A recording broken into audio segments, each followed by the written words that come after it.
Almost 100 years ago, Henry Ford said it was a good thing that most Americans did not understand how banks work, because if they did, there would be a revolution. Even though a lot of time has passed, this idea still seems true today. And this does not mean banks are evil. They provide essential services and keep our money safer than a shoebox under the bed. But the truth is, banks make enormous profits, and a surprising amount of that profit comes directly from their own customers. The ways they do this are layered in fine print, buried in complicated agreements, and designed so that most people never even notice. Whether you are borrowing money, spending it, or just letting it sit in your account. Banks have found ways to quietly extract value from you at almost every step. And the truly frustrating part is that you often have no idea it is even happening. My name is Ivan, and today we are going to walk through 13 truths about money that most banks would prefer you never figure out. Number 1. Your money in the bank is not physical. Even if your account shows a large balance, that number is just data in a computer system. Banks take your deposits and put them to work immediately. They lend that money out for mortgages, car loans, and business financing. So while your balance says the money is there, it is actually scattered across hundreds of different loans generating income for the bank. You deposit $10,000, and by the end of the week, most of that money has already been loaned to someone else. This became painfully obvious during the financial crisis of 2008. People rushed to their banks to withdraw their cash, and the banks simply did not have enough physical currency to pay everyone at once. Lines stretched around the block, people panicked, and some branches had to close their doors because the vaults were empty. This happens because of a policy called fractional reserve banking, which allows banks to keep only a small fraction of deposits on hand and lend out the rest. In practice, that fraction can be as low as 0% for some categories of deposits after rule changes in 2020. Does this mean your money is not safe? Not necessarily. Deposits are insured by the FDIC up to $250,000, and the government has mechanisms in place to step in if things go sideways. Rich Richard knows this, which is why he spreads large sums across multiple institutions so that every dollar stays within the insurance limit. Poor Peter has his entire life savings sitting in one account at one bank, assuming it is all protected. But it is worth understanding that having money in the bank is not like putting cash in a safe where it waits for you untouched. Your money is busy making money, just not for you. Number 2, foreign transaction fees are a silent travel tax. When you travel internationally and use your credit or debit card, your bank adds extra charges that are rarely advertised upfront. Think about this. Rich Richard plans a 2-week trip to Europe. Before leaving, he researches which of his cards charges no foreign transaction fees and uses that one exclusively abroad. Poor Peter grabs whatever card is in his wallet and swipes it everywhere from restaurants in Paris to shops in Rome without a second thought. When Peter gets home, he finds over $120 in foreign transaction fees on his statement. Banks often bury the disclosure of these fees because they know that informed customers would find alternatives. Some credit card programs waive these charges entirely in certain countries, but you have to know about them and sign up ahead of time. Peter did not, and that one trip cost him more than he realized. Number 3, always check your accounts. Your bank account is one of the most important financial tools you have, so treating it like something you only glance at once a month is a mistake. Hidden charges, duplicate transactions, and even unauthorized purchases can appear without any notification from your bank. Subscription services you thought you canceled months ago might still be pulling monthly payments. A restaurant might have added an extra zero to the tip line. Someone might have skimmed your card number and started making small purchases that fly under the radar. If you spot a charge that is not yours, report it immediately. According to federal banking regulations, if you report an unauthorized charge within 60 days, the bank generally has 10 business days to investigate and resolve the problem. But here is the part that matters. If you wait longer than 60 days, your protections shrink dramatically. Banks might not rush to tell you about this right. and some may even try to delay or discourage you from filing a dispute. But the law is on your side. You have the right to get your money back, and they are required to comply. Rich Richard checks his account every Sunday morning with his coffee. It takes him 5 minutes. He caught a duplicate charge of $47 from a gas station 2 weeks ago and got it reversed within 3 days. Poor Peter has not logged into his banking app in 3 months and has no idea what has been charged to his account. By the time he notices something wrong, the 60-day window may have already closed. Number 4. Bankers are not your friends. You might think they are because they remember your name, ask about your family, call you on your birthday, and always seem thrilled to see you. But behind that warm smile is a carefully designed sales strategy. A former banker once explained how the process works. First, you build trust by being friendly and acting like you are on the customer side. Then, once that trust is established, you guide them toward financial products they never planned to take on. Imagine walking into your bank for a simple question about your checking account and walking out with a $50,000 line of credit you never wanted. That is exactly what happens when these manufactured friendships do their job. Bankers have sales targets set by their managers. If they do not meet those targets, they can lose their positions. Some deeply caring bankers have been pushed out precisely because they refuse to sell unnecessary products to their loyal customers. So the next time your banker friend calls with an exciting new offer, pause, make sure whatever they are proposing is something you actually need, not something that helps them hit their quarterly numbers. Number 5. Banks earn from your card transactions. Every time you swipe your credit or debit card, the bank collects a processing fee from the merchant. You do not see this charge because it does not appear on your receipt, but the store pays it. And to cover that cost, the store raises the prices of what they sell. Think about it this way. If you buy something for $500 with your card and the merchant pays a 3% processing fee, that is $15 going straight to the bank. The bank earned that money just for facilitating the transaction. To protect their margins, the store might price that item at $500 when it originally cost $480. The extra $20 helps absorb the bank's cut. On top of that, banks also generate revenue from your credit card interest. That is why they offer so many rewards, points, and sign-up bonuses to get you to apply. What many people do not realize is that your interest rate can be increased at any time. The average interest rate on a credit card sits around 17%, but your bank can raise it to 18 or 19% with as little as 15 to 30 days notice.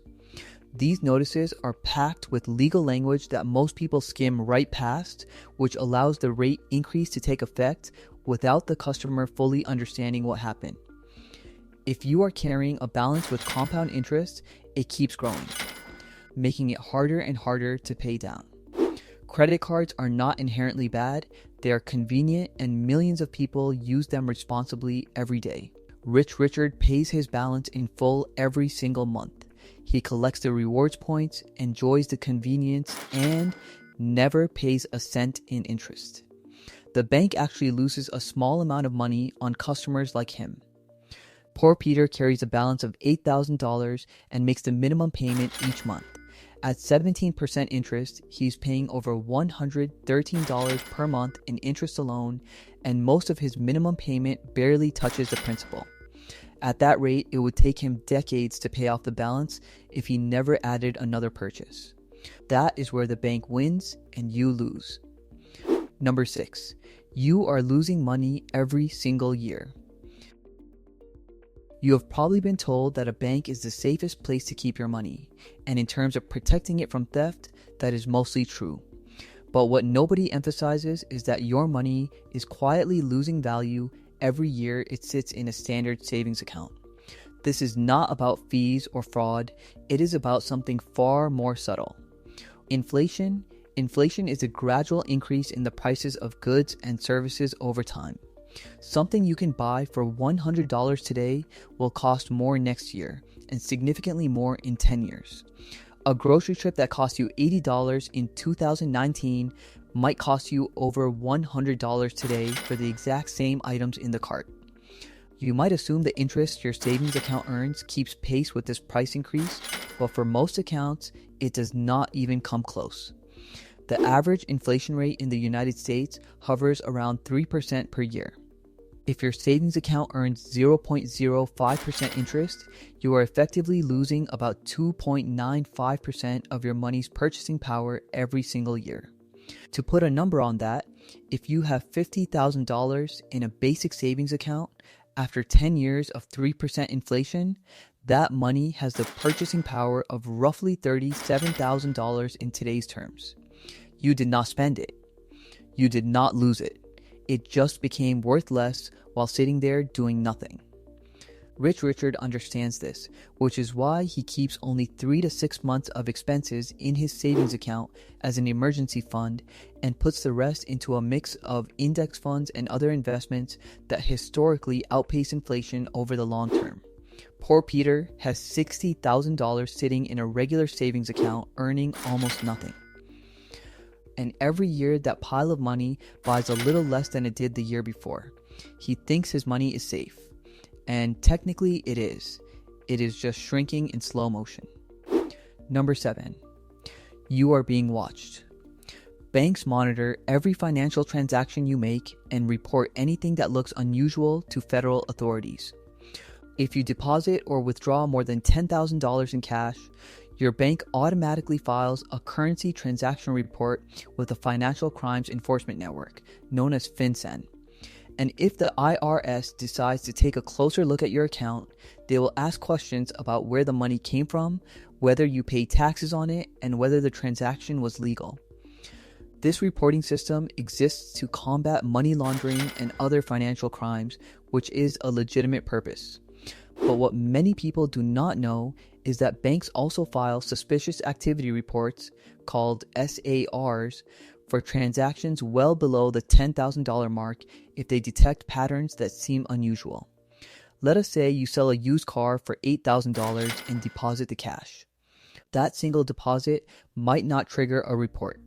But if you make 3 deposits of $8,000 over the next few weeks, the bank may flag that pattern even though each individual amount is below the threshold.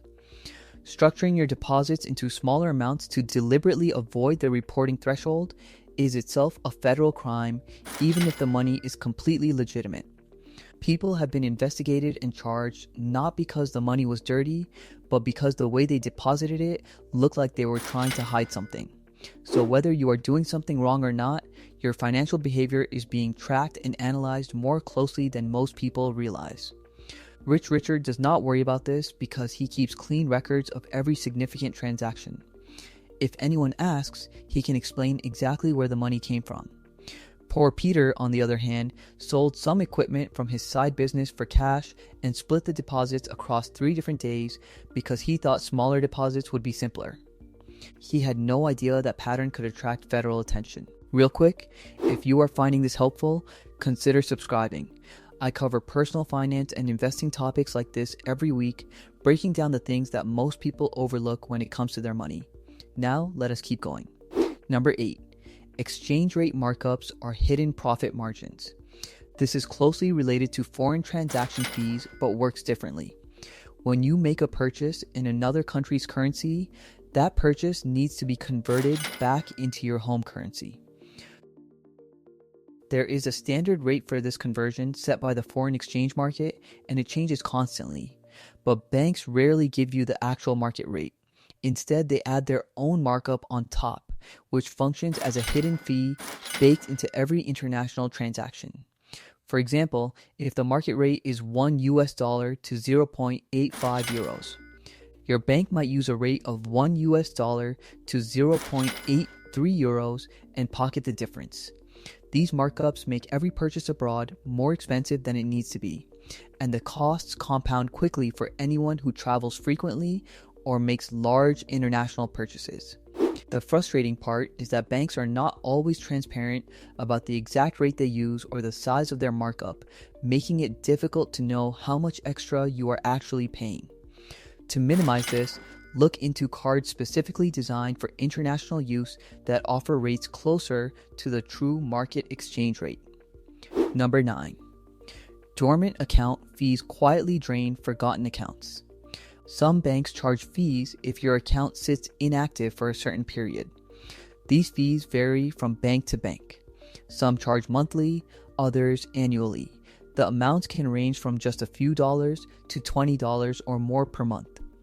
If your account stays dormant for a long stretch, these fees accumulate silently. A $10 monthly dormant fee adds up to $120 in a single year. If the account had a small balance to begin with, the fees can completely drain it. Many people do not notice because they are not checking statements for an account they have forgotten about. This leads to unpleasant surprises when they finally try to access the funds. If you have multiple bank accounts, it is easy to lose track of one, especially if you opened it years ago for a specific purpose that no longer applies. To avoid this, keep every account active by making at least one small transaction every few months, or set up an automatic transfer. If you truly do not need the account anymore, close it properly. Withdraw everything, confirm with the bank that the account is fully closed, and get written confirmation so no future fees can be charged. Number 10. Overdraft protection is designed to cost you money. Banks market overdraft protection as a safety net, a way to make sure your transactions go through even when your account balance is low. It sounds responsible. It sounds like the bank is looking out for you, but in practice, it is one of the most profitable fee generators in the entire banking industry. Here is how it works. If you spend more than what is in your checking account, the bank covers the difference and charges you an overdraft fee, typically around $35 per occurrence. Buy a $4 coffee when your account is $2 short, and the bank happily covers that $2 gap while charging you $35 for the favor. Some banks have been caught reordering transactions, processing the largest purchases first instead of in chronological order, specifically to trigger more overdraft fees from the smaller transactions that follow. Imagine you have $100 in your account and you make 5 purchases throughout the day. A $50 grocery run, a $10 lunch, a $5 coffee, a $30 gas fill-up, and a $15 purchase at a store. If the bank processes them in order, maybe only that last transaction overdrafts. But if they reorder and process the $50 transaction first, then the $30, then the $15, suddenly the $10 and $5 transactions both overdraft too. That is 2 extra fees at $35 each. Rich Richard opted out of overdraft protection entirely. If his card gets declined, he would rather deal with a brief moment of embarrassment than pay $35 for a cup of coffee. Poor Peter kept overdraft protection turned on and racked up over $400 in overdraft fees in a single month during a period when his paycheck was delayed by just 3 days. The average American household that pays overdraft fees spends over $250 per year on them. That is not a safety net, that is a revenue stream for the bank. Number 11. Your free checking account has a price. Banks love to advertise free checking accounts, and technically, they are free as long as you meet certain conditions that the bank sets and can change. The most common condition is maintaining a minimum balance. Fall below that threshold, and a monthly maintenance fee kicks in, often between $10 and $15 per month. Over a year, that is $120 to $180 in fees for the privilege of simply having a bank account. Some banks also require direct deposit or a minimum number of debit card transactions per month to keep the account fee-free. Miss one of those requirements even once, and the fees appear on your next statement without any fanfare or advance warning.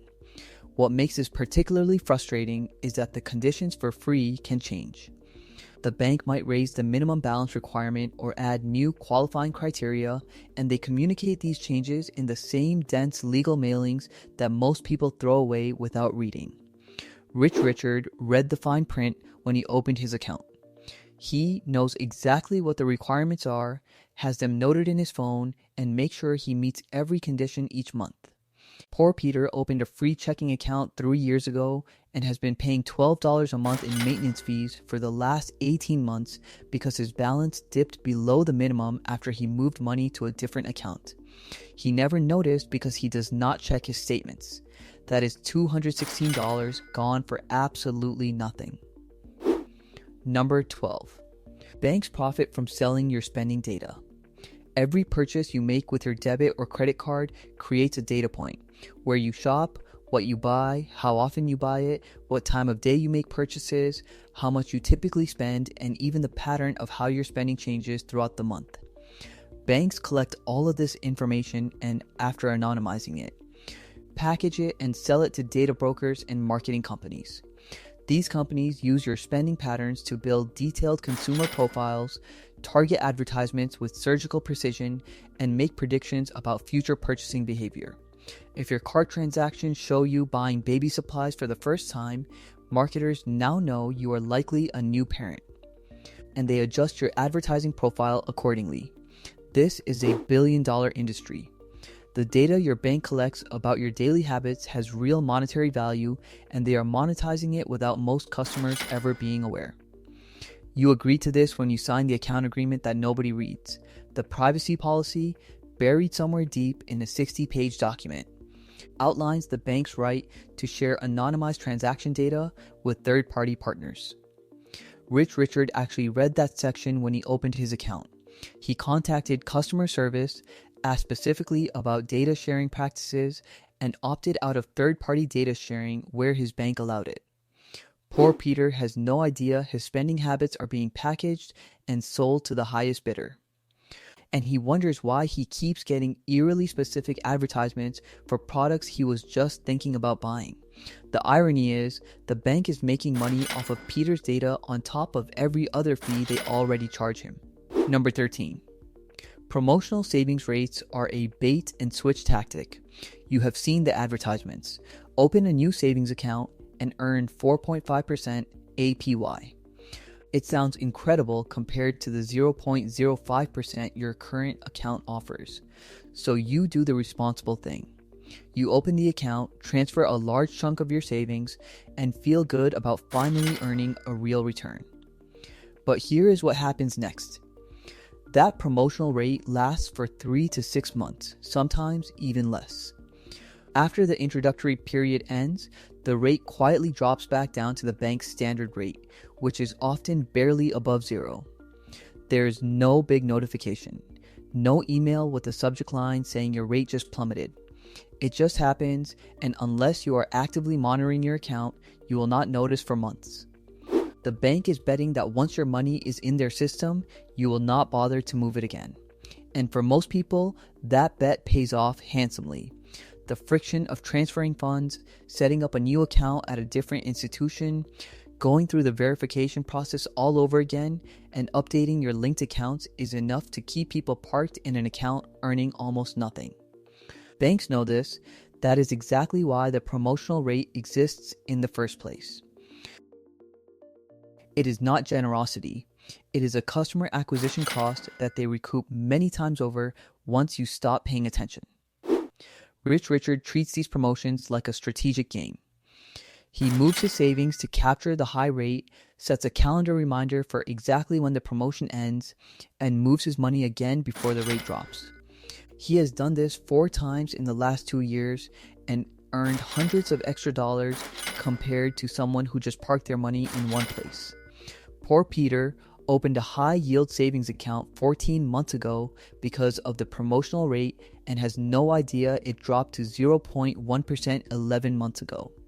His money has been sitting there earning practically nothing while he assumed it was still growing at 4.5%.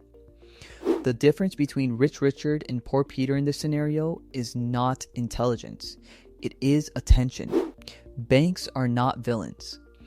They provide services that make modern life possible, from keeping your money safer than a mattress to enabling instant transactions across the globe. But they are businesses, and like any business, their primary objective is to generate profit. The 13 truths in this video are not secrets in the traditional sense. They are hiding in plain sight, buried in fine print, and wrapped in friendly marketing language.